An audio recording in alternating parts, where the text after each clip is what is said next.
Hoje nós vamos começar o nosso seminário de vida, mas nós faremos ele um pouquinho diferente, porque tem alguns pontos que a gente está acostumado, talvez vocês que já fizeram seminário de vida, alguns que já fizeram, e tem algumas coisas que a gente quer chamar a atenção, sabe?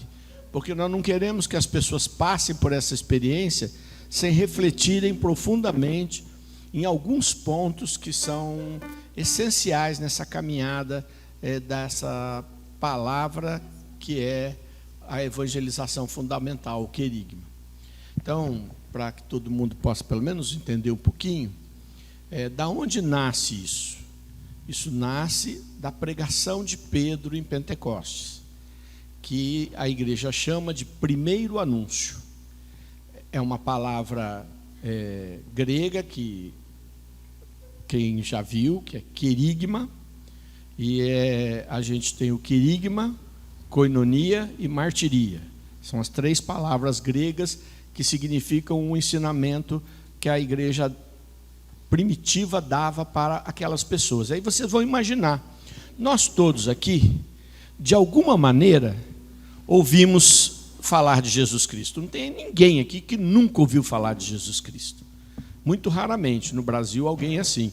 Em outros países podemos encontrar, mas a grande maioria já ouviu falar de Jesus, já ouviu alguma coisa de Jesus. Aqui, de alguma maneira, você passou por alguma igreja, fez a primeira comunhão quando criança, viu a tua mãe ou teu pai fazer algum tipo de oração ou não, ouviu falar alguma coisa, assistiu alguma coisa. Agora imaginem, naquele tempo, logo depois da morte e ressurreição de Jesus, os discípulos saindo pelo mundo para falar com pessoas que não iam entender de jeito nenhum quem é Jesus Cristo. Nem na Judéia ele era suficientemente conhecido, porque os judeus o rejeitaram. Como é que eles anunciaram quando eles chegavam em toda a diáspora, todas aquelas cidades ao redor? Como era feito esse ensinamento? O que aconteceu para de repente ter se tornado uma força tão grande, que depois no campo de Marte, o famoso campo do Vaticano, onde eles acabam dando a vida, quando a grande perseguição dos imperadores antoninos, que vai seguindo por vários imperadores até chegar no próprio Nero, que taca fogo neles, né? A taxa piche e põe na rua para ele caminhar com a luz acesa, que era o fogo. Quem tinha coragem para assumir uma coisa dessa? Quantas pessoas recebiam, por exemplo, se você for a Roma, vai lá na catacumba de Santa Domitila, você vai encontrar a de São Calixto, que era um diácono. A de Santa Domitila, o que você vai encontrar lá? Uma mulher que aceitou perder tudo, porque veio um edito imperial que dizia: quem seguir esta religião, você pode denunciar e ficar com os bens daquela pessoa. Vocês já imaginaram o que aconteceu? E imagina também quantas mentiras não aconteceram para tomar o dinheiro do outro. Pois como uma pessoa aceitaria uma fé dessa, com o tamanho dessa perseguição? O que acontecia com eles? E para isso a igreja mostra o que nós chamamos de querigma. O querigma ficou por muito tempo, a gente costuma dizer, de certa forma adormecido. E aí nós tivemos a primeira sistematização desses ensinamentos por um pregador, vivo ainda, chamado José Prado Flores, que ele escreve um livro dizendo: como evangelizar os batizados. Quer dizer, esses batizados por aí não sabem, não estão evangelizados. Eles estão sacramentalizados, mas eles não estão evangelizados. E aí isso se tornou uma forma de que aí os grupos de oração e outras comunidades e outros movimentos começaram a querer falar para as pessoas: você já ouviu qual era o primeiro anúncio? Qual é a primeira coisa? Porque senão a gente fica entre um grupo que usa o Antigo Testamento, e o Antigo Testamento, São Paulo vai dizer, ele é pedagogo, quer dizer, para aprender as coisas do futuro, você tem um ensinamento, e aí ele é, de certa forma, usado de forma alegórica para a gente entender os mistérios do Novo Testamento. Agora, há quem queira pegar o Antigo Testamento e segui-lo dessa forma. Eu vou dar um exemplo para vocês. Eu pregando um encontro uma vez em Foz do Iguaçu, onde devia ter lá umas 600 pessoas, e muitos deles tinham uma forte influência de algumas igrejas pentecostais. Era um povo muito simples, moravam no que a gente conhecia como a Vila C da Itaipu, a Itaipu ainda no final. Então eram pessoas muito simples que estavam todas lá, e uma forte influência das igrejas que se moviam ali. E aí muitas das mulheres, eles não permitiam que sentassem na frente do encontro, e queriam que ficassem com véu, e foram me criticar. Eu perguntei para eles: vocês ainda pegam o bode, mata com um golpe só, pendura no varal, deixa pingar o sangue para poder comer?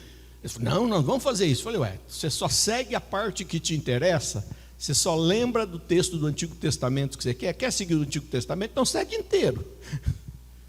Então segue inteiro. Mas não foi isso que Jesus fez. Jesus nos deu um ensinamento, e é por isso que é o Novo Testamento. Mas o Novo Testamento, ele é formado de diversos fragmentos. Pode ver que só São Lucas é que dá uma certa cronologia para ele. Uma certa cronologia. Então, como é que era o ensinamento que eles recebiam? E aí vamos lembrar mais uma coisa. Quantos anos depois foram sistematizados os primeiros evangelhos? Muito depois das cartas de São Paulo. As cartas de São Paulo são mais antigas que os evangelhos. O que a gente tem é que o evangelho de Mateus foi o primeiro a ser sistematizado, mas os textos do evangelho de Marcos são os mais antigos, de acordo com as escavações de Coarã. Estou confundindo muito vocês? Espero que não. Não é para a gente poder entender um pouco. E por isso que o evangelho de Marcos, ele parece um monte de fragmentos, porque eram aquilo que as pessoas pregavam e as pessoas gravavam, e os poucos que sabiam escrever, escreviam. Por isso, se você olhar a cronologia dele, não tem nenhuma lógica cronológica, é só um amontoado dos textos que foram lembrados pelos pregadores. Mas então qual era o ensinamento mais, o sumo daquilo que era anunciado? É isso que o seminário tem a obrigação de fazer. Como é que isso era feito? Como é que era feito esse anúncio? Quando São Paulo, quando Pedro, quando Timóteo, quando Tito, quando Apolo e tantos outros que desconhecemos saíam aquelas cidades falando daquela história do pregador que havia nascido lá em Belém e que havia sido assassinado, dada a sua vida em Jerusalém, crucificado. E aí os entendidos vão pegando o Antigo Testamento para podermos fazer com que a gente possa compreender que aquilo que o judeu lê de um jeito tem uma outra leitura, que é essa leitura que a gente chama de evangelho, e que a gente vai tentar mostrar como Deus e como esse anúncio era feito naquela época. É isso que a gente está começando hoje. E a gente vai fazer sem pressa, porque quando a gente achar que alguma daqueles temas precisa ser melhor ruminado, a gente vai fazer isso. Amém? Fala para o teu irmão, canta, louva a Deus que vai abrir teu coração. Canta, gente, canta. Ó, para quem não sabe, do Salmo 100 ao Salmo 150, os 50 últimos livros do livro do Salmo, todos eles são chamados o Aleluia. São salmos para louvar. 1/3 do livro dos Salmos é para louvar a Deus. E mesmo os outros 100, ainda você vai encontrar vários deles salmos de louvor. Mas na classificação, os 50 últimos são os Aleluia. E na tradição da liturgia do Antigo Testamento, a liturgia hebraica, salmo tinha que ser cantado. É que a gente traduz ele para o português e traduz ele para o português do grego. Portanto, a língua vai mudando e aqueles ritmos que são próprios de cada língua, a gente não consegue fazer. Não é? Se você só pegar um salmo no hebraico, e você souber a língua, você vai perceber que todos eles rimam. Havia uma tribo que caminhava com Israel, que eram os filhos de Coré, que vem da palavra coral, porque era uma tribo inteira de músicos, porque não havia culto sem música, não havia adoração sem música. E a gente precisa aprender a deixar o Senhor louvar dentro de nós. Aliás, quando você estiver triste, louve o Senhor. Quando estiver alegre, louve o Senhor. Quando estiver em necessidade, louve o Senhor. Quando você estiver com gente muito chata, louve o Senhor. E se você cantar, cante, né? Às vezes as pessoas descobrem que você canta muito porque a coisa está difícil, aí eles reparam e falam: ih, está cantando, a coisa está feia hoje, né? Mas azar de quem repara. Você faça a tua parte, abra o teu coração para o louvor. Fala: Senhor, abre meu coração para louvar, tira minha timidez, tira esse, eu sei. E tem gente que vem no grupo de oração todo tímido, mas na hora que vai no pagode, bastou uma cervejinha para o cara vou cantar todas as músicas, não é? Ou então vai cantar lá o sertanejo. Não tem problema nenhum, pode cantar teu sertanejo, pode cantar teu pagode, mas louve o Senhor, por favor, porque este vai fazer diferença, não é? Pega o braço do seu irmão, levanta e fala assim: louva o Senhor, vai, levanta esse braço e vamos louvar o Senhor. Nós estamos aqui, Senhor, para te adorar, te glorificar, te bendizer, reconhecer a tua grandeza, pedir a tua misericórdia.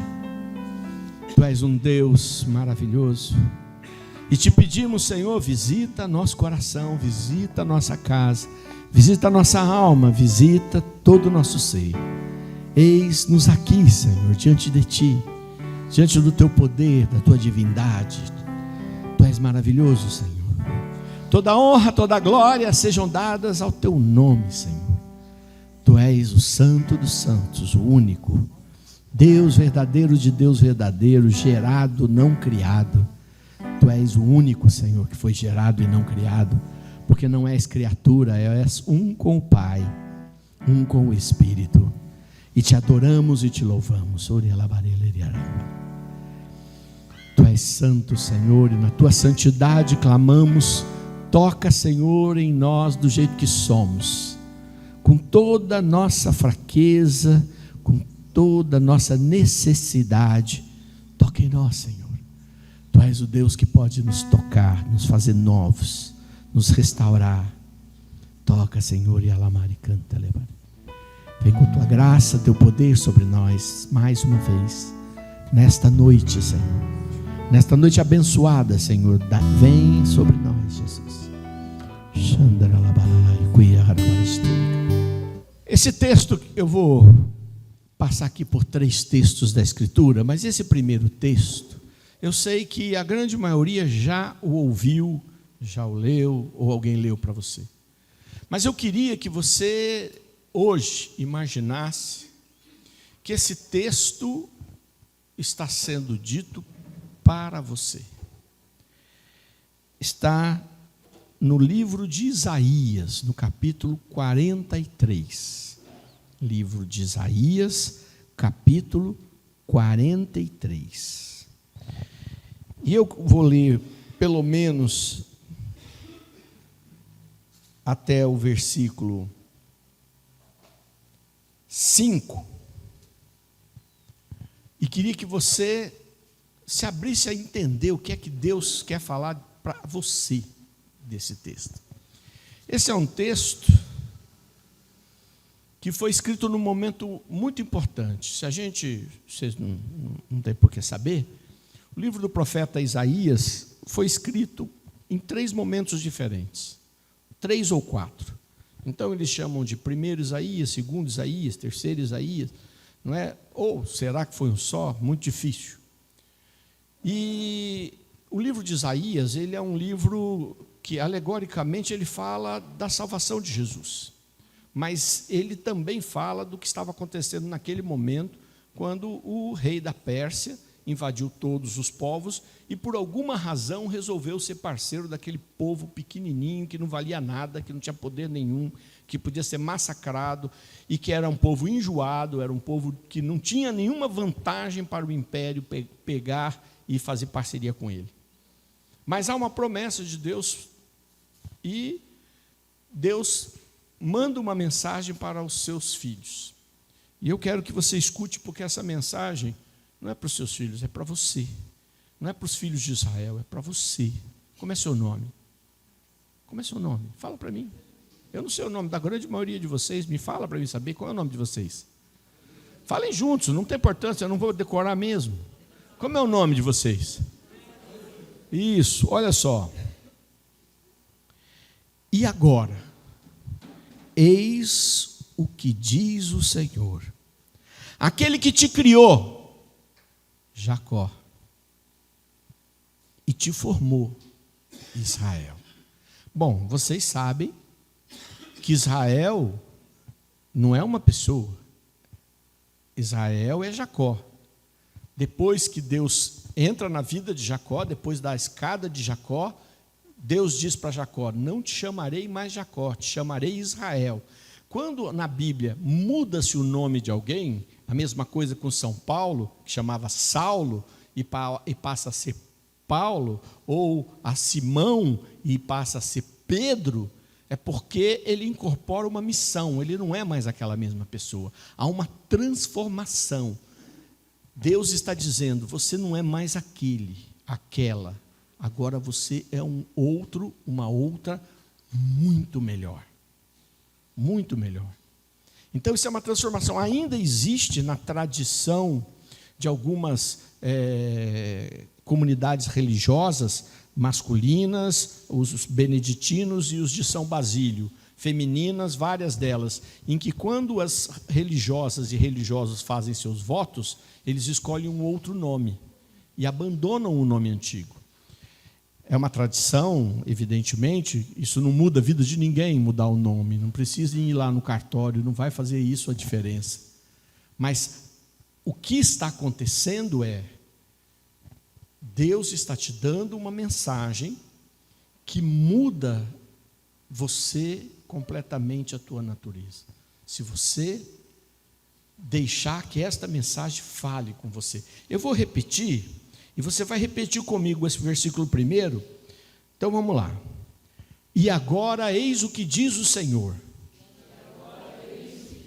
Não gostei, não parece que é Deus falando. Vocês estão falando, e agora eis o que diz o Senhor. Tá bom. Não, eu quero que vocês falem assim. Como é que se você for um profeta e Deus te der uma palavra e fala assim, vai lá e diz: eis o que diz o Senhor, eis o que diz o Senhor dos exércitos, eis o que diz o rei de Israel. Tem uma palavra forte, não pode ser uma coisa que Deus falaria desse jeito, ninguém dá atenção para ele, não é? Então vamos lá de novo, ó.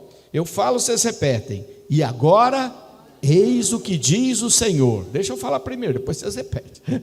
Senão vamos lá. E agora, eis o que diz o Senhor. E agora, eis o que diz o Senhor. Aquele que te criou. E agora você fala o seu nome. Aquele que te criou, Sidney. Aquele que te criou? Aquele que te criou? Para quem eu aponto, fala pelo menos o nome mais alto, não é? Aquele que te criou? Isto. E te formou? Fala o teu nome de novo. Nada temas, pois eu te resgato.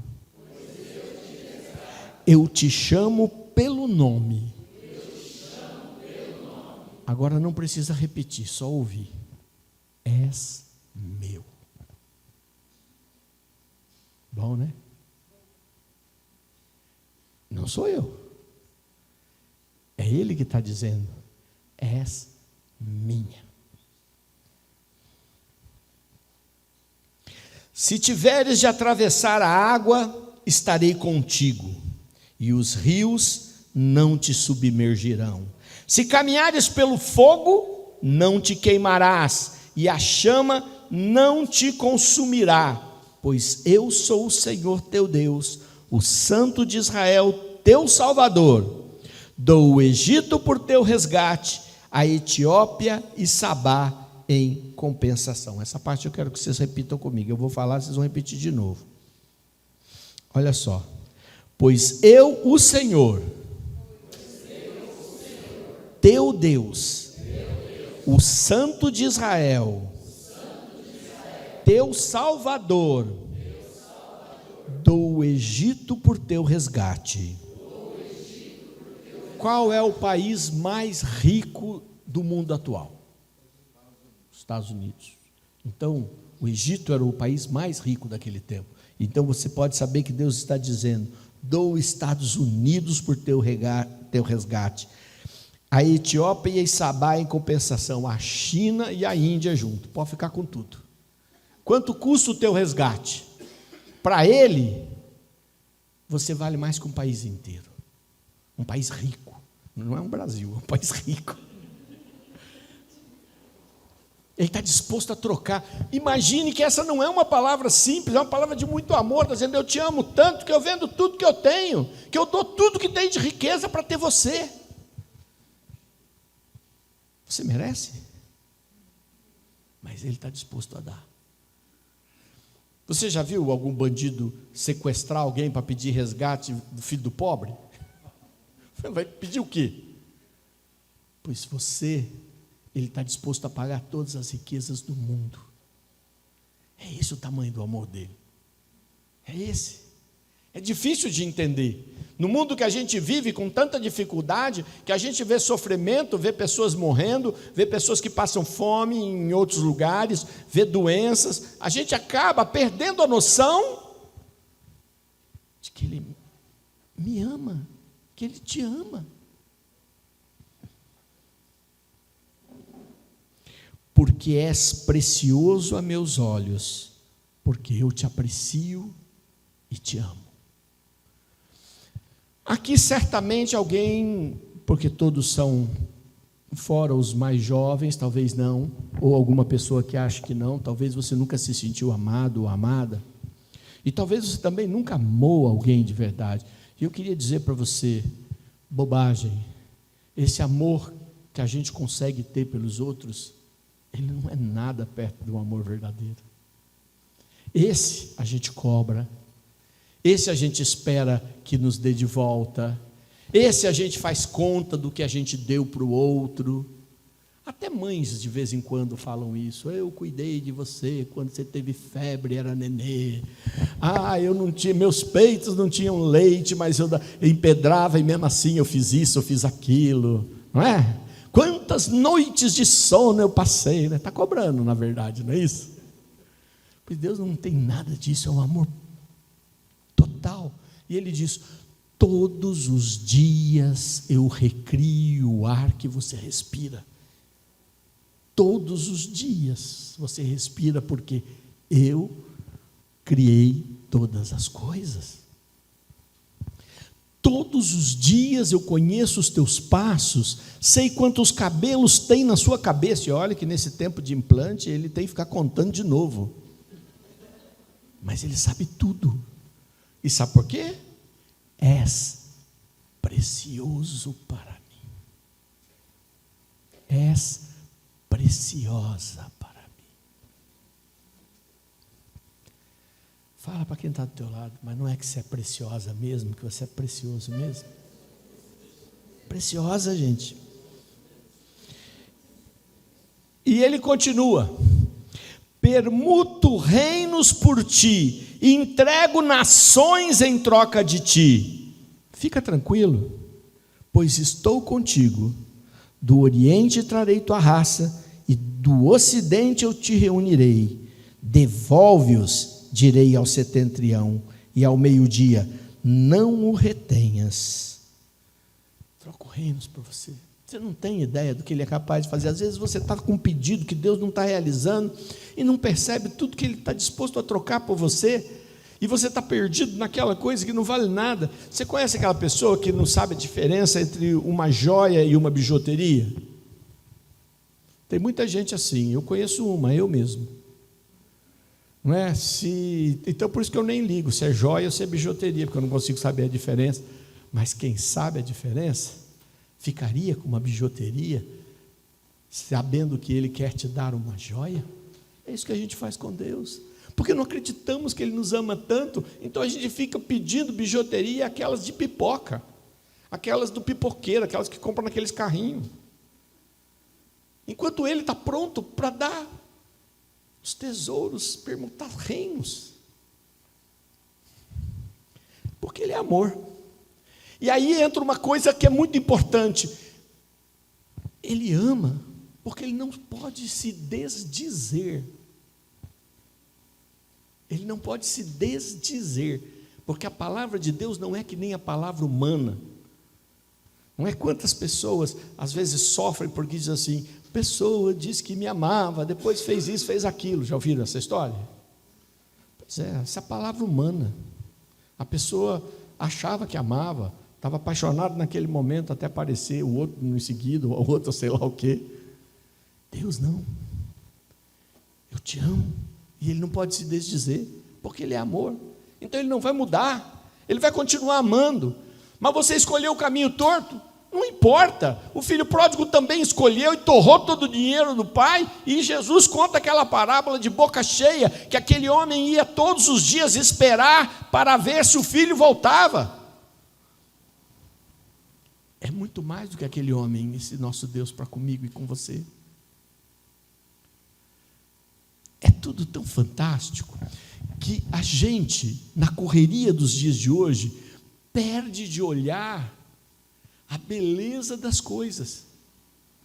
Quando você tem oportunidade de ter uma tranquilidade, quase nunca, e de ir lá para a praia, ou ir lá para o campo, e começa a reparar na beleza das coisas, você fala, não é possível que as coisas são tão bonitas. Se você pegar uma pequena flor e começar a observar ela, ela tem tantas entranhas e tantas coisas diferentes, que você... E mesmo que você pegar um especialista, você com a sua genética para fazer a planta produzir bastante, me diga que uma é igualzinha à outra. Não é. Por mais que ele manipulou, não é. É um amor impressionante, porque nós somos os únicos de todos os animais capazes de admirar.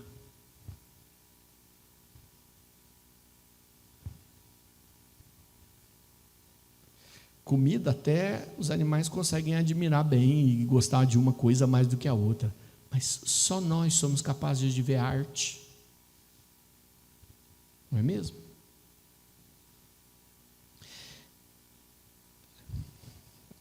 Abram na primeira carta de São João, um dos últimos livros da Bíblia, escrito depois do Apocalipse. Não é o Evangelho de São João, é a carta de São João. Está lá no finalzinho da Bíblia, tá bom? Chamada de as cartas católicas. Vai lá no capítulo 4 e diz assim, versículo 16. Nós cremos,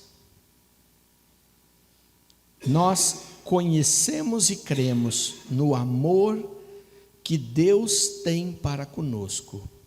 Deus é amor. E quem permanece no amor, permanece em Deus e Deus nele. Ele é amor. Acabou. Por que ele ama? Porque é amor. Porque se não fosse amor, ele não ia aguentar amar nós. A verdade é essa. Nós somos traidores. Somos por natureza. Somos vaidosos, invejosos. Claro, uns mais, outros menos, mas temos muitas coisas. Pensa bem, com tudo isso, Ele que é perfeito, que fez todas as coisas com perfeição, por que ficaria conosco? Porque nos ama, porque Ele não vai te deixar nunca, porque Ele vai estar comigo e vai estar com você para sempre. E o que eu li para vocês lá no livro de Isaías, eu estou contigo. O sentimento de desamor maior que a gente tem é quando a gente sente-se sozinho, que a gente acha que está abandonado, que não vai dar nada certo. É um dos sentimentos também da depressão, não é esse? E ele quer dizer para você, olha, para com isso, eu estou com você. E se for preciso, você vai ver. É um amor tremendo. Um amor tremendo. Deus te ama. Eu adorava quando a gente falava, quando mais jovem, né? A gente evita também, porque tudo pode ser confundido. Que ele falava, Jesus te ama e eu também. Não falava de vez em quando isso? Hoje você falar isso, posso levar um processo, então não vou falar, mas Jesus te ama, isso é um fato maravilhoso.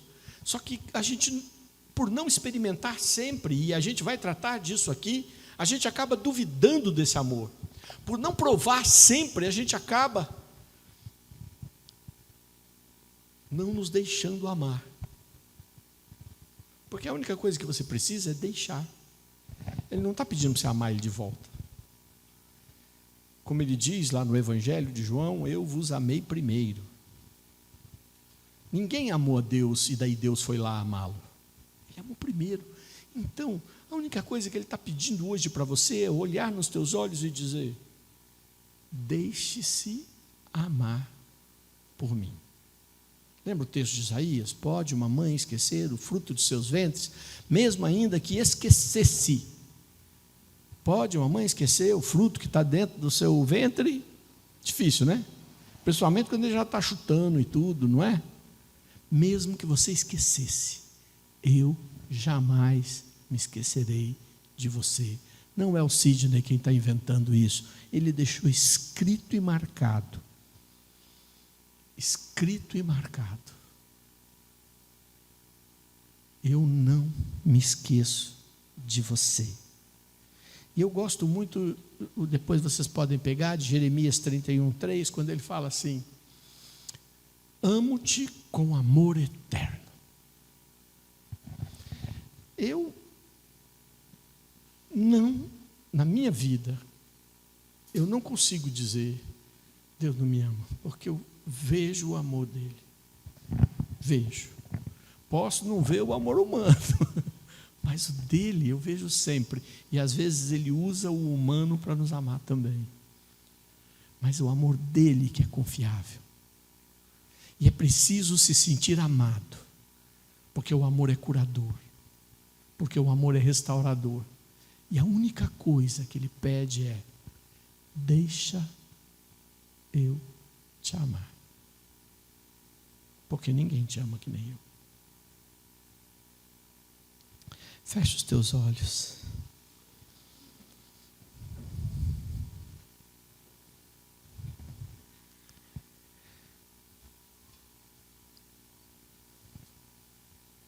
Senhor, que esta semana minha irmã e meu irmão experimentem este teu amor de alguma maneira.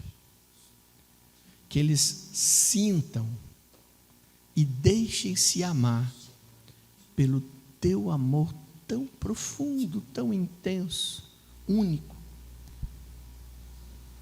Que eles possam ver os teus olhos que veem o profundo da alma e sintam o teu abraço, o teu amor profundo. Sintam quanto esse amor está presente. Eu amo-te com amor eterno. Troco reinos por ti. Estou contigo.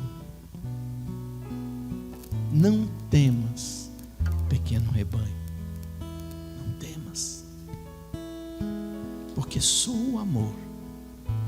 E se ninguém nunca te amou, eu nunca deixei de te amar.